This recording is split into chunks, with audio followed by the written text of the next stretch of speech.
राम की बारात अब जनकपुर की तरफ जा रही है और विदेह राज जनक ने जितनी नदियां पड़ती हैं रास्ते में सारे नदियों पर सेतु बनाने का काम जनक जी ने किया।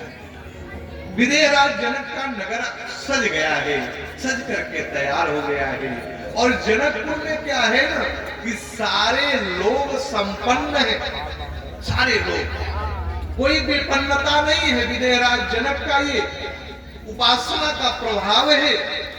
और जब इधर बारात जा रही है कि आवत जानी भानु कुल के तू तो सरिता जनक बधाए से।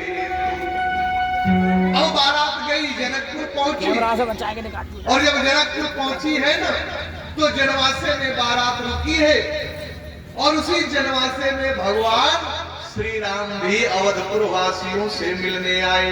भगवान श्री राम आए, जनवासे में लोग बैठे।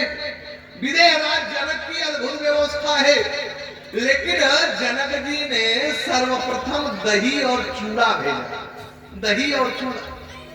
अच्छा, अब यहाँ से ये लोग जो गए थे ये सोचे कि यही बहुत बड़ी मिठाई है और सारे दही चूड़ा को खा गए पहले तो। और आप जब जाएंगे ना जनकपुर तो उधर की परंपरा है, आज भी दही और चूड़ा दिया जाए, दही चूड़ा। मानस में भी बाबा दर्शन करा रहे हैं कि दही चूड़ा उपहार सुहाई, दही और चूड़ा। और जब खा लिए ना जो अयोध्या वाले, तब ये कहने लगे कि जनक की यही व्यवस्था है और कुछ नहीं है क्या? अब पेट जब भर गया, अच्छा पेट जब भर जाता तो बदकही भी बहुत है। जब तक पेट नहीं भरता ना तब तक जो मिले सो मिले, लेकिन भरने के बाद बहुत ज्ञान आता है। अब जब बाराती थोड़ा खा लिए तो कहने लगे कि इनके यहाँ यही व्यवस्था है। और आप देखे होंगे जब बाराती आते हैं ना तो 4 बजे भोर में ही वो कहेंगे कि ऐसा है कि हम तो घर रहते हैं ना तो 4 बजे अब तक तो चाय पी लेते। वो कहेंगे कि 4 बजते बजते तो हम चाय पी लेते हैं। फलाने की मम्मी उठ करके ना चाय बना देती है, भले घर में 9 बजे मिले, लेकिन वहां पर कहीं प्रारंभ। अच्छा, अब जितने लोग जाते हैं यही सोचते हैं और सुनाते हैं अपनी अपनी बात। यहाँ जो अवधपुर वासी पहुंचे हैं, अवधपुर वासियों ने कहा जनक की यही व्यवस्था है, हमने तो बड़ा नाम जनक का सुना था। अब जनक जी के जितने जो सेवक थे आए, जनक जी के सेवक सीत मैया जानकी, क्योंकि आदि शक्ति है, ये सीता जो है ना ये आदि शक्ति है, वो तो सब कुछ जानती। मैया जानकी समझ गई है कि हमारे पिताजी का उपहास समाज में हो रहा है। मैया जानकी ने रिद्धि सिद्धि को वहां बुलाया है, रिद्धि सिद्धि का आवाहन करती है और उनको बुला करके मैया जानकी सारे बारातियों को खिलाने पिलाने का जिम्मा रिद्धि और सिद्धि को देती है। इधर जब जनक जी के जब जितने सेवादार थे आए ना तो अवधपुर वासियों से जनक जी के सेवादारों ने कहा करे यहाँ दही चूड़ा आया था, क्या हुआ? ये सब कहे हम लोग खा गए।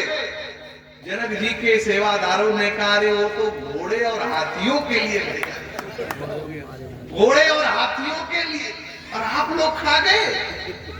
मतलब वो तो घोड़े हाथी के लिए भेजा गया था। ये बेचारे बड़े लज्जित हुए कि अरे यार हम लोग क्या कर दिए। अच्छा, बारात में जब जाए ना भगवान शंकर शिव विभाग से अर्चा कर रहे, जो महादेव की बारात गई थी ना तो भगवान शंकर के जो गण थे बारात में गए थे, तो जब पत्तल परोसा जाता था ना तो पतलवे खा जाते, पतलवे खा जाते। अब हिमाचल राज्य के जितने लोग परोसने वाले थे परेशान। अच्छा, जो गण भी थे तो गजब गजब के थे, किसी के पास मुख नहीं था तो किसी के पास अब 1000 मुख है, कितना पत्तल परोसा जाए। को मुखहीन विपुल मुख काहू, जिसके पास 1000 मुख है, कितना बंदा पुरुष है। लेकिन आज भगवान श्री राम की ये बात है, जनकपुर में खूब सेवा सम्मान हो रहा है। भगवान श्री राम दूल्हा बने। जब दूल्हा बने राम जी ना, तो राम जी घोड़े पर बैठे हैं, घोड़े पर। अच्छा, घोड़ा क्या है? जो लोग शास्त्र पढ़े होंगे जानते होंगे, घोड़ा काम का प्रतीक है, घोड़ा काम का प्रतीक। और भगवान शंकर जब दूल्हा बने तो बैल पे। बैल क्या है? बैल धर्म का प्रतीक है, बैल धर्म का प्रतीक है, घोड़ा काम का प्रतीक है। अच्छा, घोड़े की लगाम राम जी के हाथ में है, घोड़े की लगाम राम के हाथ में। इससे हमें और आपको उपदेश क्या मिल रहा है कि जब भी हम काम की लगाम जब तक हमारे हाथ में नहीं रहेगा, तब तक राम मिलने वाले नहीं है। क्योंकि काम की लगाम, काम पे लगाम लगाना ही आवश्यक है। यदि काम पे लगाम नहीं रहेगा तो राम मिलने वाले नहीं है। क्योंकि जहां काम रहता है वहां राम नहीं रहते, और जहां राम रहते हैं वहां काम नहीं रहता। कि वहां काम रह ही नहीं सकता जहां राम रहते हैं। जहां राम तहां काम नहीं, जहां काम नहीं राम, तुलसी कबहू की रह सके, रवि रजनी एकटना। कभी अभी तक भगवान के पास एक केस पेंडिंग पड़ा है, पेंडिंग। ये जो रजनी है, रात्रि है ना, ये जो रात्रि है, उसने एक दरखास्त दिया है भगवान नारायण को।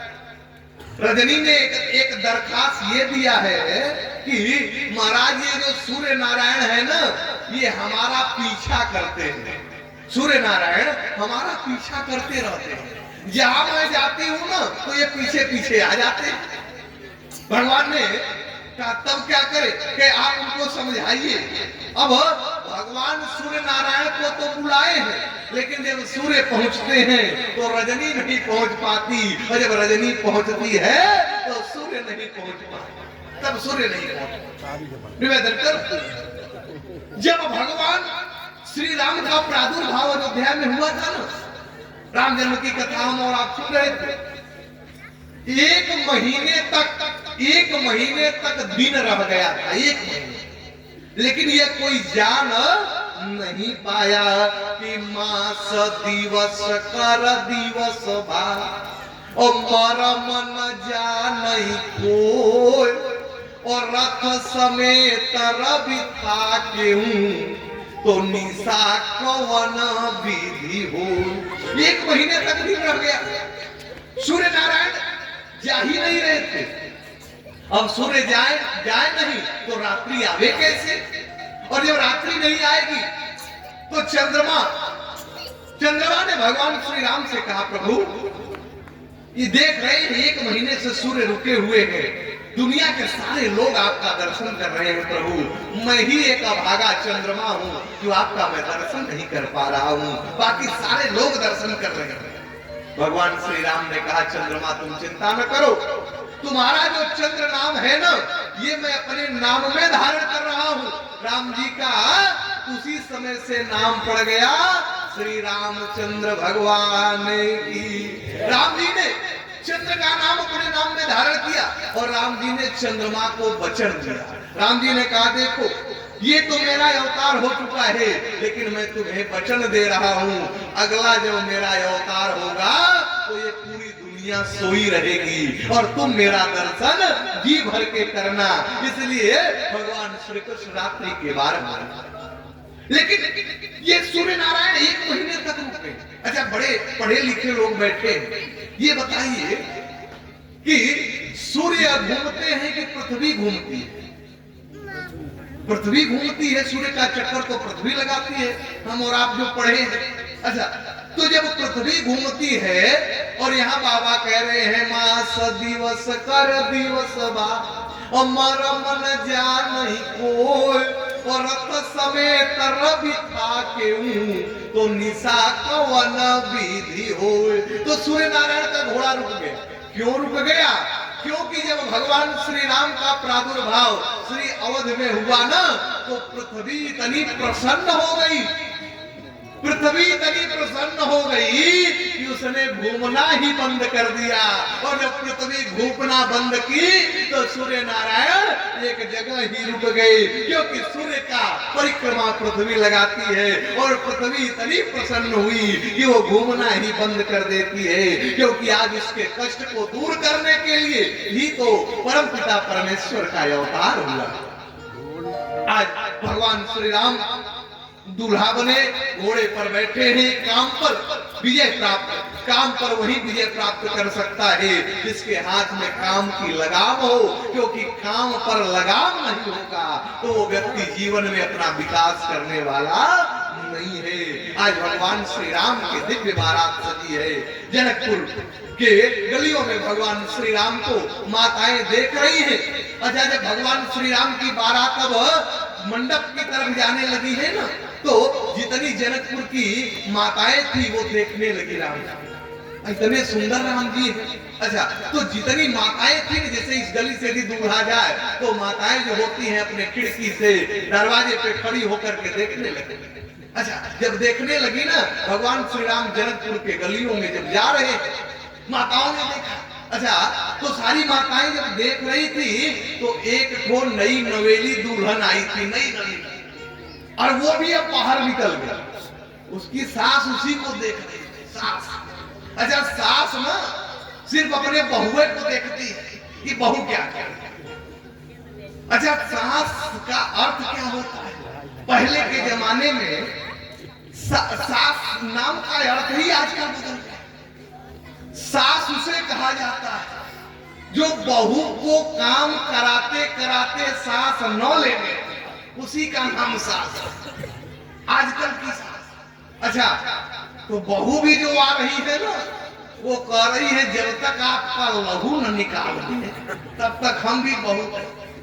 लेकिन अपने विचार को बदलना पड़ेगा। विचार, हमारी बेटी यदि घर में है, हमारी बेटी 8 बजे तक सोए कोई बात नहीं, लेकिन बहू 8 बजे सो जाए तो महाभारत, घर में महाभारत प्रारंभ हो जाए। हमारा सोच बदलना पड़ेगा। हम अपने बहू को भी बेटी के रूप में यदि समझेंगे तो वो बहू भी हमें अपने माँ के रूप में सम्मान करेगी। इसलिए बहू को भी सोचना चाहिए कि बहू को भी यह बात ध्यान रखना चाहिए कि हमारी सास जो है ये हमारी माँ है। अपनी माँ रोज डांटे कोई फर्क नहीं, लेकिन सास एक दिन डांट दे तो पूरी कयामत आ जाए। विचार को बदलना पड़ेगा दोनों लोगों को, तभी समाज में सामंजस्य होगा। आज जब भगवान श्री राम जा रहे हैं तो सारी माताएं राम जी का दर्शन कर रही है। एक बहू भी निकल गई बाहर। माता जी ने कहा, उसकी सास ने कहा, अरे बहू, अभी तू नई नवेली आई है, गांव के लोग तुम्हें देख लेंगे, तुम अंदर जाओ। उस समय उस बहू ने कहा, माँ आप कितना दुर्भाग्यशाली हो, सारी माताएं राम जी का दर्शन करती है और आप मेरा दर्शन कर रही हो कि तुम अंदर जाओ। अरे इस समय यह सौभाग्य जीवन में बार बार नहीं मिलता है, इसलिए आप राम जी का दर्शन करो, जीवन धन्य हो जाएगा। बाबा दर्शन करा रहे हैं कि युवती भवन झरोखन लागी,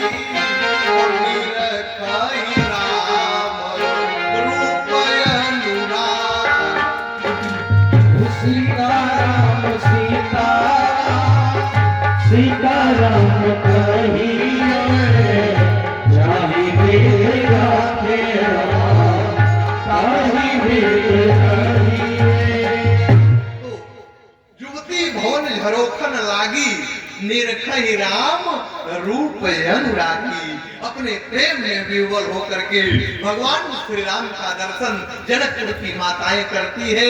भगवान श्री राम घोड़े से उतरे हैं और राम जी अब उस विवाह मंडप में गए। जो बर का आसन था उस वरासन पर राम जी को विदेहराज जनक ने हाथ पकड़ करके बैठाया है।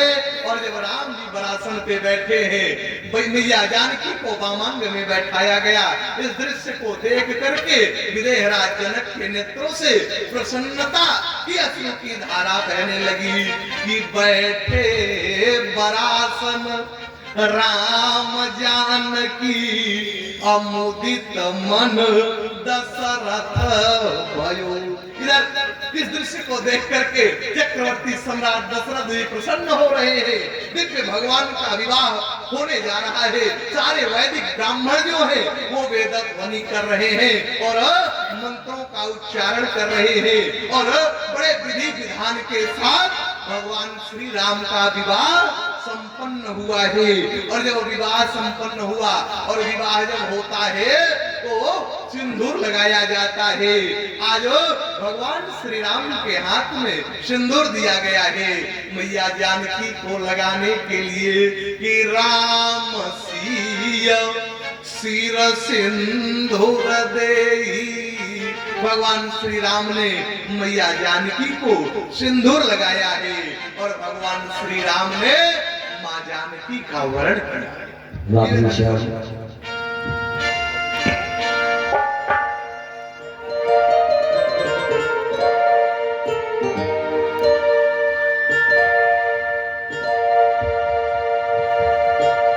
देखिए जानकी जी का विवाह बड़ा सुंदर तरीके से बड़ा धूमधाम से हुआ।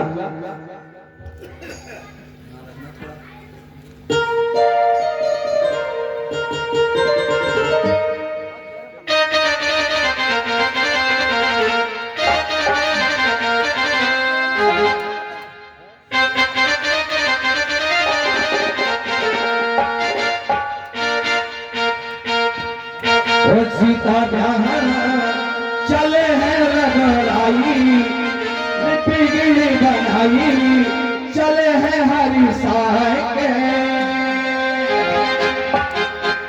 अपने बाराती से रगड़ाई बिगड़ी बनाई चले हैं हरी साय के।